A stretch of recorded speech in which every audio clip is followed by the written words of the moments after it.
Madame, Monsieur, bonjour. Bienvenue dans ce 13h en ce vendredi 28 décembre 2012. Une intervention militaire aura bien lieu dans le nord du Mali dès que les conditions seront réunies et que les autorités travaillent à cela.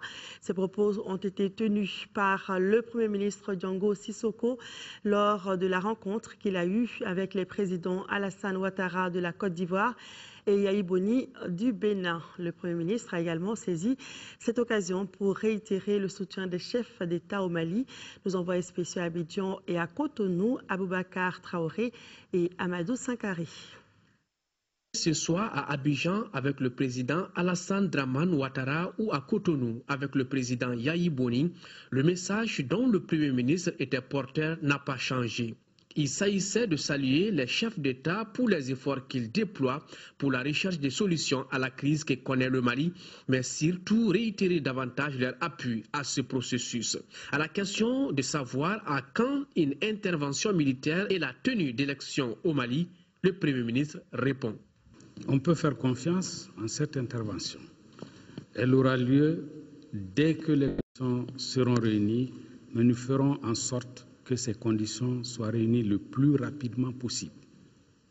Et les élections seront organisées dès que les mêmes conditions seront réunies. Auparavant, le Premier ministre a eu une séance de travail avec son homologue ivoirien Daniel Kablan Duncan.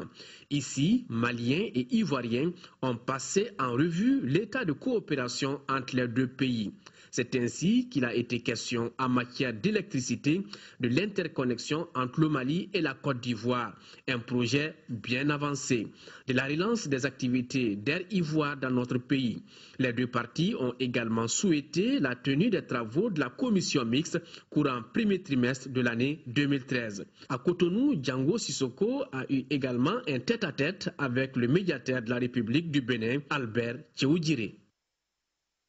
Retour à Bamako où il a été également question de la reconquête des régions occupées et d'élections pour le ministre des Affaires étrangères et de la coopération internationale. Il n'y aura pas d'élection avant la reconquête. Thiema Hubert Koulibaly était face à la presse hier. Il avait à ses côtés son collègue chargé de la communication, porte-parole du gouvernement. Les deux ministres sont venus partager avec les journalistes le contenu de la résolution 2085 votée récemment par le Conseil de paix et de sécurité des Nations Unies. Reportage de Ibrahima Traoré. La diplomatie malienne s'active sur la scène internationale pour expliquer et défendre le point de vue du Mali sur la crise que traverse le pays. Le dernier acte posé, l'obtention du vote unanime de la résolution 2085 par le Conseil de sécurité de l'ONU. Le contenu du document est jugé vide par beaucoup d'observateurs. Le ministre des Affaires étrangères et de la coopération internationale ne manque pas d'arguments pour se défendre. L'ONU dit nous sommes d'accord pour que les pays se coalisent autour du Mali pour aider le Mali à revenir dans sa république, à revenir dans son territoire, à son unité. Ça, c'est le premier point. Et deuxièmement, dans cette coalition, nous vous autorisons à déployer une force militaire. Et elle va plus loin. Elle dit, nous allons créer un fonds spécial qui va sécréter les moyens dont le Mali aura besoin, dont les amis du Mali auront besoin, pour le déploiement de cette force. Et enfin, la résolution dit aussi qu'elle autorise les États membres à passer des accords de manière bilatérale avec le Mali pour aider à régler notre problème. À ce point de presse, il s'est agi de la réticence de l'Algérie pour une intervention militaire, mais aussi du dialogue avec certains groupes armés. Les journalistes veulent savoir à quand l'ouverture des négociations, avec qui et sur quoi concrètement. Il faudrait qu'il soit malien. Il faudrait qu'ils s'inscrivent dans les principes républicains. Comme on l'a dit, l'intégrité n'est pas négociable, la laïcité n'est pas négociable. C'est à partir de ces éléments, ces fondamentaux, que nous appelons préalables, qu'on peut en ce moment chercher à savoir quel sera l'objet du dialogue. Les deux ministres rassurent que le Nord sera libéré et des élections crédibles se préparent, mais se tiendront seulement après la reconquête totale des régions occupées. Le gouvernement tiendra parole, martèle le ministre Koulibaly. Nous ne sommes pas un gouvernement de menteurs. Nous disons ce que nous pensons, et nous pensons ce que nous faisons, et nous disons ce que nous faisons. Tout est clair. On ne cache rien derrière. C'est dans cette dynamique que le gouvernement entend travailler pour convaincre davantage la communauté internationale à agir vite au Mali, car la situation sécuritaire et humanitaire se dégrade chaque heure qui passe. La CEDEAO renforce les capacités de la société civile malienne en matière de culture de la paix. Elle a initié à cet effet une rencontre pour mettre en place un schéma directeur qui implique les organisations de la société civile dans la stratégie du dialogue politique et de l'intervention militaire contre le terrorisme et le narcotrafic au Mali. Reportage de Daouda Sidiki Diarra. La CEDEAO est consciente du rôle que joue la société civile dans la vie publique.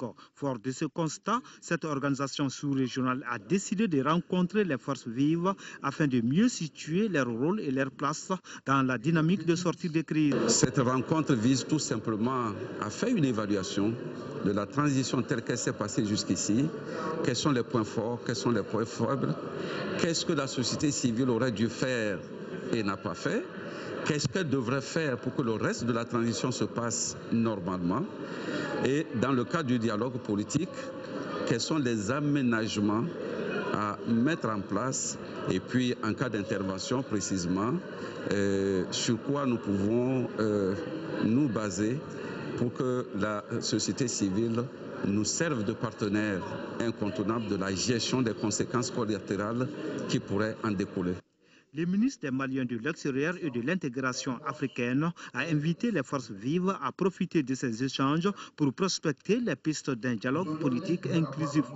Les débats d'aujourd'hui doivent aboutir à la mise en place d'un schéma d'implication des organisations de la société civile dans la stratégie du dialogue politique et de l'intervention militaire contre le terrorisme transnational et les narcotrafics. Le ministre a salué les efforts inlassables abattus par la CEDEAO aux côtés de l'Union africaine et d'autres partenaires du Mali depuis le début de la crise. Ces efforts ont abouti à l'adoption de plusieurs résolutions onusiennes en faveur du Mali, dont celle du 20 décembre qui autorise le déploiement d'une mission internationale de soutien à notre pays. Toujours hier, le 6e programme de volontariat de l'APEJ a été lancé. Pour le contingent 2013, 3000 jeunes vont faire des stages de qualification dans différents services publics et parapublics, ONG et organisations fêtières. Depuis sa création en 2005, l'APEJ a fait bénéficier à plus de 12 000 jeunes des stages de qualification. Reportage de Mahamadou Doumbia. Avec le lancement officiel de ce 6e programme, 3000 jeunes volontaires de l'APEJ vont bénéficier d'un stage de qualification d'une durée de 12 mois pour l'année 2013. Ces stages vont se faire dans des services publics et parapublics, des ONG et organisations fêtières. Mais avant la signature des documents y afférents, chaque volontaire doit prêter serment. Je m'engage à mettre à la disposition des services publics d'État et des ONG mes qualités intellectuelles et morales et servir comme volontaire. 2. Je m'engage solennellement à respecter et à faire respecter les valeurs citoyennes de la République du Mali durant toute la période du volontariat. Je m'engage sur l'honneur à respecter scrupuleusement les règles de fonctionnement de mon service d'accueil. Veuillez lever la main droite et dites « Je m'engage ». Je m'engage. Ici, maintenant, nous donnons notre parole de mériter amplement de la confiance placée ainsi en nous et à honorer la jeunesse malienne par le don de soi et l'effort constant de se former. Le coût de ce 6e programme est chiffré à plus d'1,734 800 000 francs CFA et les diplômes des volontaires varient du CAP au BT, au DUTS en passant par la licence, la maîtrise et le doctorat. Les partenariats stratégiques qui existent déjà entre nous et avec l'ensemble des jeunes volontaires formeront la pierre de touche de notre réussite commune. Je formule le vœu que cette nouvelle vague de volontaires serve aujourd'hui de tremplin et qu'elle nous aide à renforcer les réseaux qui nous unissent et sur lesquels nous comptons pour aller de l'avant dans les années à venir. Depuis 2005, l'Agence pour l'emploi des jeunes a offert à plus de 12 000 jeunes des stages de qualification et 49% des jeunes des 3 premiers programmes ont eu un emploi dans différentes structures. Vous devez vous adapter prendre des initiatives et vous engager à acquérir le goût du travail bien fait, le sens de la rigueur, de la discipline, afin de réussir votre intégration dans la société et surtout dans la solidarité. L'Agence pour l'emploi des jeunes a pour mission, entre autres, la création d'emplois, la facilitation de l'accès au marché du travail, l'appui aux jeunes du monde rural et la facilitation de l'accès au crédit. Hors de nos frontières politiques en Égypte, après l'adoption de la nouvelle constitution, le président Mohamed Morsi tente de tendre la main à l'opposition qui la refuse. À 2 mois des élections législatives, les Égyptiens sont plus que jamais divisés. C'est désormais à la chambre haute du Parlement égyptien, dominée par les islamistes, qu'en revient la totalité du pouvoir législatif après l'adoption de la nouvelle constitution égyptienne. Le président Mohamed Morsi l'a officiellement promulguée hier au Caire, avant de s'adresser à la nation. J'ai décidé d'exécuter la volonté du peuple et d'offrir à l'Égypte cette constitution qui permettra de stabiliser le pays, d'ouvrir la porte au développement et à l'équité sociale. Mohamed Morsi a annoncé un prochain remaniement gouvernemental pour répondre à la grave crise économique qui frappe le pays, puis il a renouvelé son offre de dialogue à l'opposition. L'opposition égyptienne a aussitôt rejeté l'offre du chef de l'État. Le Front de Salut National reproche à la nouvelle constitution d'ouvrir la voie à une islamisation accrue de la législation. Il appelle les Égyptiens à maintenir la pression contre le président Morsi.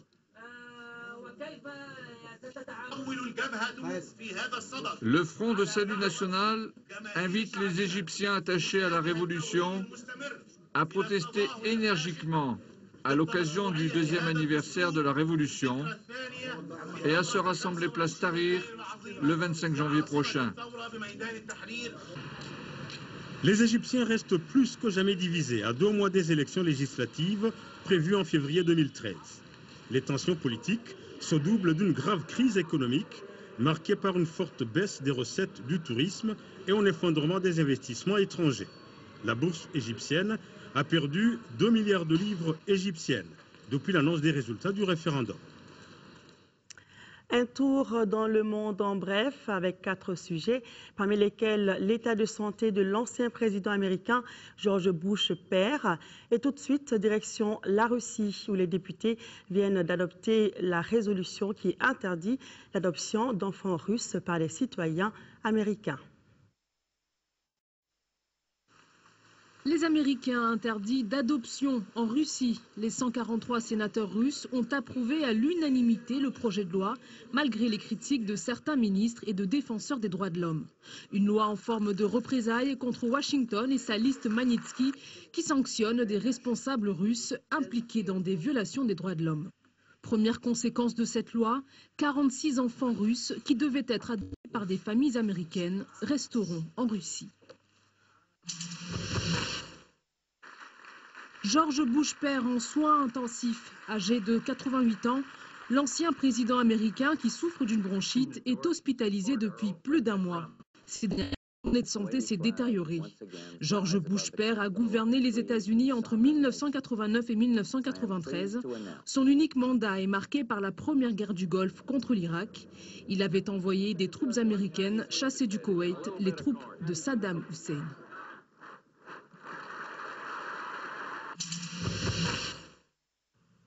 Le réveil du volcan San Cristobal au Nicaragua, situé à 135 km de la capitale, le volcan expulse depuis hier du gaz, des cendres et du sable, des signes inquiétants qui ont poussé les autorités à déclencher l'alerte jaune.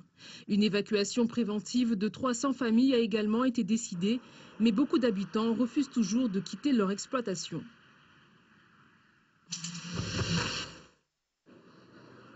Centre commercial de Shanghai en pleine journée.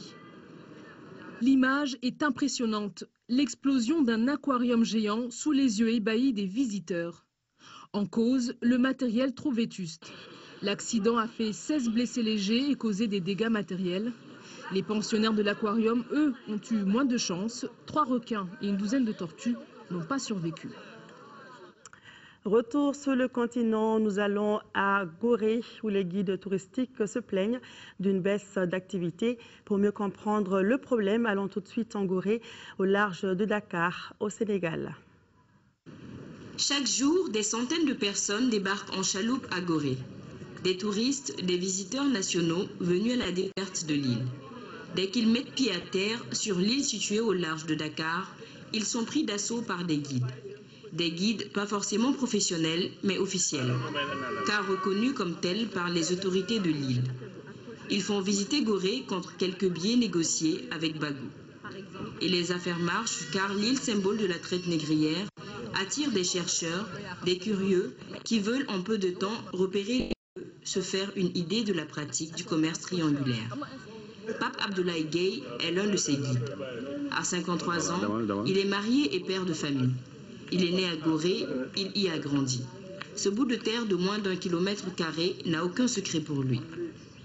Déjà présente la carte géographique de cette île mémoire, plein d'histoire, 300 ans d'histoire avec l'esclavage, mais aussi au-delà même justement de l'esclavage. Être guide à Gorée est donc une activité en soi qui peut rapporter 8 000 francs CFA par client. Un dixième de la somme est reversé au syndicat d'initiative et de tourisme de l'île et à la mairie. 15 ans que Pape Abdoulaye Gueye gagne ainsi sa vie. Mais il constate ces dernières années une baisse d'activité et de ses revenus. La cause, des guides clandestins, selon lui, qui sont 3 fois plus nombreux que les officiels. Il y en a beaucoup plus qui le font et même qui gagnent même plus que nous. Souvent, il y a des gens qui sont satisfaits de la prestation et qui donnent le pourboire. Heureusement qu'il y a le pourboire. Les guides de Gorée souhaitent aujourd'hui que l'État s'implique davantage pour assainir la corporation et relancer le tourisme. Retour à l'actualité nationale avec un mot de sport, football. Championnat national de Ligue 1, la Fédération malienne de football met son calendrier à jour. Elle a programmé hier le match en retard de la première journée du Libacé face au stade Modibo Keïta. Une rencontre qui s'est soldée d'ailleurs par un match nul d'un but partout.